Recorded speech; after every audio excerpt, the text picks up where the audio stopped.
मान्यवर, जहाँ योगेश्वर श्री कृष्ण ने अर्जुन को गीता का ज्ञान दिया, उस पावन धरा कुरुक्षेत्र हरियाणा से मैं अनन्या राव 10वीं कक्षा की छात्रा हूँ। मुझे इस प्रतियोगिता के बहाने सदी के महामानव को पढ़ने का अवसर देने के लिए गांधीयन सोसाइटी इंडिया को सैल्यूट करती हूँ। मान्यवर, जो मैंने राष्ट्रपिता के बारे में पढ़ा, उसके आधार पर अपने विचार व्यक्त करने का प्रयास कर रही हूँ, क्योंकि उस सत्य के पुजारी के बारे में अपना मत प्रकट करने की मुझ जैसे साधारण बालक में सामर्थ्य कहाँ, जिसके बारे में दलाई लामा ने नोबेल पुरस्कार यह कहकर उनके नाम कर दिया कि इसके सबसे पहले हकदार गांधी जी ही हैं। मैं उस महात्मा के बारे में अपना मत कैसे प्रकट कर सकती हूँ, जिसके बारे में प्रसिद्ध अंग्रेजी लेखक और साहित्यकार बर्नार्ड शॉ ने कहा कि मैं अपनी आत्मकथा इससे नहीं लिख सकता क्योंकि मैं गांधी जी जैसा सत्यवादी नहीं हूँ। विश्व के 100 देशों ने जिस अहिंसा के पुजारी के सम्मान में डाक टिकट जारी किया हो, उसका संपूर्ण व्यक्तित्व की विवेचना करना किसी भी एक व्यक्ति के शक्ति के बाहर लगता है। मान्यवर, इस सब के बावजूद 2 अक्टूबर 1869 को पोरबंदर में जन्मे हार्ड मास के पुतले दिखने वाले लंगोटीधारी की सर्वाधिक प्रशंसा और आलोचना हुई है। गांधी जी के अहिंसा के विचारों के विरोध में कहा गया कि अहिंसा कार्यों का अस्त्र है।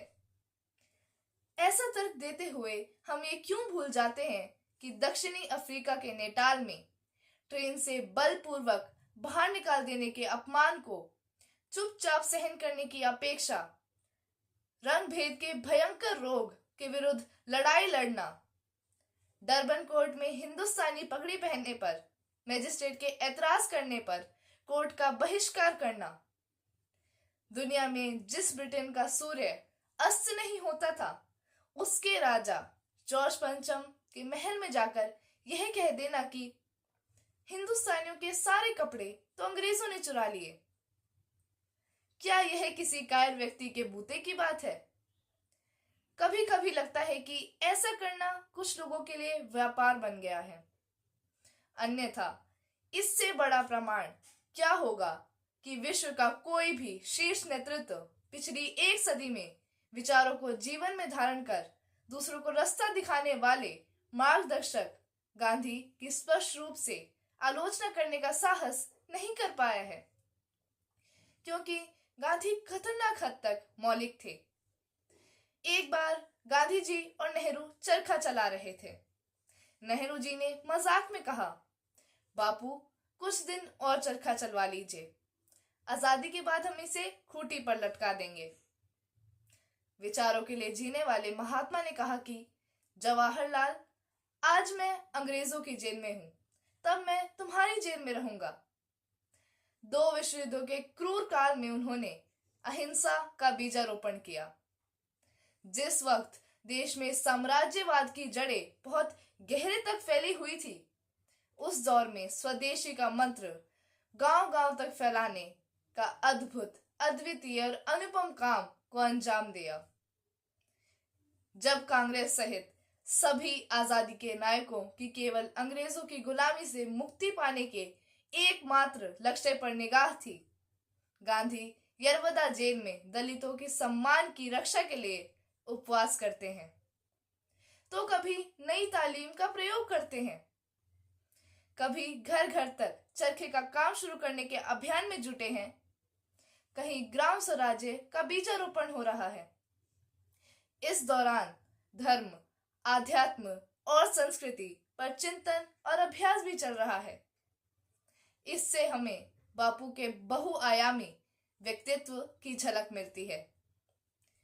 किसी भी प्रकार के साहित्य अथवा ग्रंथों के गहन अध्ययन को आधार बनाने की अपेक्षा मानव जीवन से जुड़े हर मुद्दे पर स्वयं प्रयोग के बाद लोगों को समझाने की जीवन शैली ने मोहनदास करमचंद गांधी को महात्मा बनाया। दुनिया को असीमित उपभोग के विरुद्ध 1 सदी पहले यह कहते हुए सचेत किया था कि प्रकृति के पास सबकी जरूरत पूरी करने की सामर्थ्य है, लेकिन किसी के भी लालच की पूर्ति के लिए नहीं।